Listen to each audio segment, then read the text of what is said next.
The Celtics and Magic, it's been a physical series. After losing Game 3 on Friday, Jaylen Brown said, quote, if they want to fight it out, well, we can do that. Remember, no Drew Holiday in this game as well.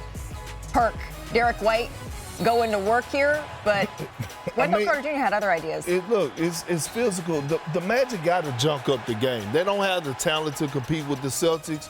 Man, I would be out there on the same thing, to be honest with y'all. I mean, if you go beat us, at least you gonna know you was in the fight. Al Horford did not like that. You gonna have a black eye or something. That's going ahead to the fourth quarter here. The Celtics now up by 2. Jason Tatum drives here, fouled by Anthony Black. Tatum goes down hard, holding that wrist. Remember, that's been hurting him a bit, but he would go on to make both free throws here. And then we're gonna pick this one up at the next Boston possession. The fouling? No, the swiping at the wrist. We saw that, but you couldn't even swipe mine. Wrist looked just fine here. It woke up a giant. Exactly. And then he's holding his wrist there saying, yeah, you know what, I got this. I'm just fine here. Try me. And then he lobs it up to Kristaps Porzingis. That was aggressive. And the foul. Need more, though. Not just in this series, Sinead. Need more out of Kristaps Porzingis. The scar makes him look like a Disney villain. I love it. And he has no else. Yeah. Like a what? A Disney villain. All right, let's check in on Shai Gilgeous-Alexander and the Thunder. What they doing? Perk, do you need your floor swept? Because we got some extra brooms around after the Thunder took care of business here. SGA and OKC. Remember, no Ja Morant in this one. Shai Gilgeous-Alexander, though, he came out on a mission in the first, scoring from the mid-range, getting buckets at the rim, getting out in transition. 16 points, 7 of 7 from the field. He did exactly what a superstar's supposed to do on the road on a closeout game. Set the tone. I got y'all. Sit back. A bright spot for Memphis, Chiney, Scottie Pippen Jr. Yeah, he's had a great final quarter of the NBA season. His energy, his acceptance of the challenge, that's at least one of the few bright spots for them. Right here, stripped by Chet Holmgren. Pippen Jr. quickly picked up his 6th foul. Oh, you dancing. Dancing with the stars. To the left. Hey. Gets the spin, the step back, and the bucket. Everybody clap your hands because he finished with 38 points, and he gives a little peace out sign to the Grizzlies. Malika, how low can you go? Can you go down low? Donovan Mitchell and the Cavaliers, they took a commanding 3-0 series lead over Tyler Hero and the Heat here. Remember, no Darius Garland in this one as well. Watch, though, Donovan Mitchell dropping it off there. Evan Mobley and Jared Allen, the big-to-big action. Yeah, you've had questions about this team. They're answering them quickly with a swiftness. Even down one All-Star, they still find a seamless offensive production that I'm like, okay, they mean business this time of the year. Going ahead to the third quarter here. The Cavs up 21. Ooh. Mitchell nails the step back there. Quiet day for Mitchell. Only scored 13 points, but that's all that they needed, Perk. I mean, they're getting it done defensively, but that man right there, the most important piece on the Cleveland Cavaliers, Defensive Player of the Year, Evan Mobley. I wish I knew his middle name. The Cavaliers, they take a 3-0 series lead here. They played this game without Darius Garland. He was out with a toe sprain. Wendy, what impressed you the most in this Game 3 victory? The way the Cavs just totally shifted their strategy midway through a series. They had their guards dominate games 1 and 2. Game 3, with Darius Garland out, they just went and played bigger and shifted to focusing on the bigs, and they were awesome. On offense, Jared Allen and Evan Mobley dominated. They had the whole team had 30 baskets in the paint, 30, which was huge. And then defensively, they played DeAndre Hunter and Dean Wade more off the bench to fill in those minutes, and the Heat could not get the ball inside. They just couldn't. Didn't crack 90 points in this game. 1 o'clock afternoon on a Saturday afternoon game, that's got, lethargy looking all over it. Right. Cavs win by 35. Very impressive display. It's hard to decide who has been more impressive between the 1 seeds, OKC and the Cavaliers, but Cleveland is certainly making their case here. All right, now on to the undisputed, it's the best series of the first round so far. Nikola Jokic and the Nuggets against Kawhi Leonard and the Clippers. This series has been an all-out brawl, and that's almost what happened at the end of the first half here. Was it a punch? Well, the referee said no, that it wasn't a closed fist. That's what Malika likes to call a kerfuffle. It is a kerfuffle. But look, I think the increased physicality coming off of the criticism of the All-Star game, we got to get back to the nitty-gritty of hoops. They have arrived. These playoff matchups have delivered, and guys are taking it personal. All 6 different players received technical fouls, but I did like that the referee said, you know what, no one's tossed, let's play on, and that's exactly what Norm Powell did. Ooh, big buckets. Hey, let someone check on that man. You okay, Steve Ballmer? He need to be checking on us with all that liquid. It was a 22-point lead here for the Denver Nuggets at one point. The Clippers come all all the way back here to take a 1-point lead. Final minute, game is all tied up here. Ridiculous shots. Nikola Jokic going to work. That's great defense by Zubac, but Jokic Impeccable defense. that to go. Trying to see if there was a travel. 2-point game here. James Harden can't get that one to go, but Zubac is there. And that brings us to today's electric moment, brought to you by Hyundai.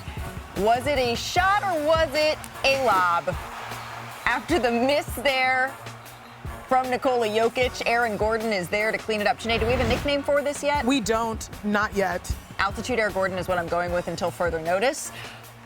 After review, by just the hair on your chinny chin chin, Aaron Gordon is able to get that shot to go, and the series is all tied up. Here's what it sounded like after the game. It's a nice pass. Yes. So, Joker, was it a pass? No, it wasn't. We'll always have Paris, and we'll always have the last 2-minute reports. That's probably what the Pistons are saying after this game on Sunday. We're going to pick this one up. The Knicks and Pistons late in the third quarter here. Jalen Brunson, watch him though. He got stripped in the backcourt by Dennis Schroeder, and then Schroeder fights Kane Cunningham. But Brunson, he is holding his right ankle there. Remember, he missed March 7th through April 5th with that right ankle sprain he sustained against the Los Angeles Lakers. He did head back to the locker room here, with Knicks fans certainly holding their breath. No, this one Detroit fans should have been holding their breath, because every time he go to the locker room and come back, he becomes special. Huge three there to end the half there for Malik Beasley. Going ahead to the fourth quarter, this is what you're talking about, Perk. I'm telling you. He comes back, and he looked just fine there. Oh, so y'all just not go double team him. Oh, on the island by himself. Come here. Cooking. Forget going trap and get the ball out of his hands, huh? By the way, he's had at That's least crazy. 30.7 assists in each of his first 4 games of this series. It's the longest streak in NBA playoff history. Ooh, nice pull up. Cade Cunningham. He's different. Putting on Grown the man brakes. out there, Yeah. too. He's an adult. Triple Those are double grown for him. buckets. Oh, And speaking of which, wait. that was a bucket. Clutch shot there by Damn it. Karl Anthony Towns. This right here. Up fakes, Only one guy probably can do that the way he does. and only one guy can celebrate the way that Spike Lee At does. center, that's what I meant. Karl Anthony Towns shooting just under 24 points a Right. game on 50% You shooting. didn't say one other guy. You said one guy. But it's still just a 1-point game here. Another chance for Detroit. Great Numbers look. no good.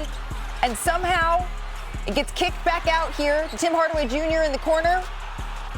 The Pistons hoping, imploring for a foul here. JB Bickerstaff on the floor saying this should be a foul. No foul was called as we take one more look at it. Did Josh Hart's body get in to the shooter here? Here's Tim Hardaway Jr. after the game. Everyone's going to be talking about that final play, that final shot. How did you see it? You guys saw it. Blatant. I made contact with him, yeah. I mean, I made contact with him.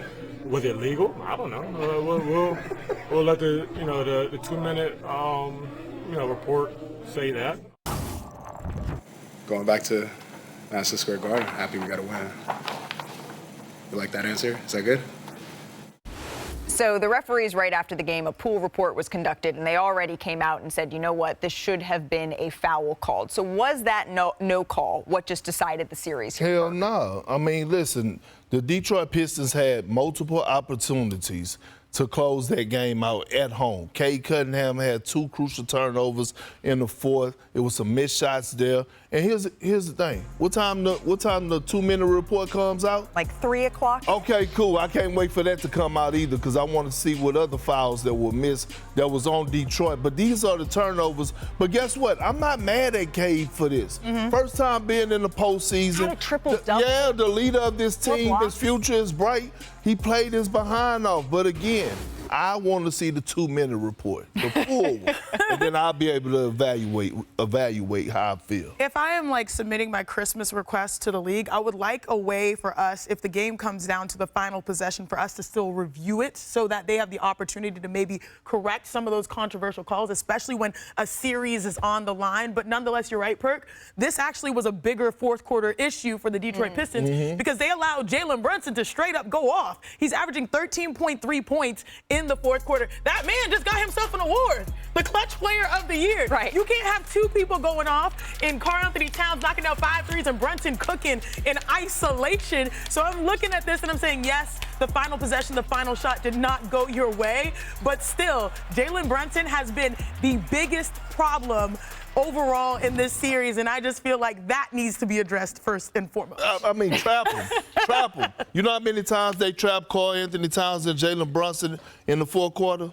The percentage? 6%. What? Well, wow. What?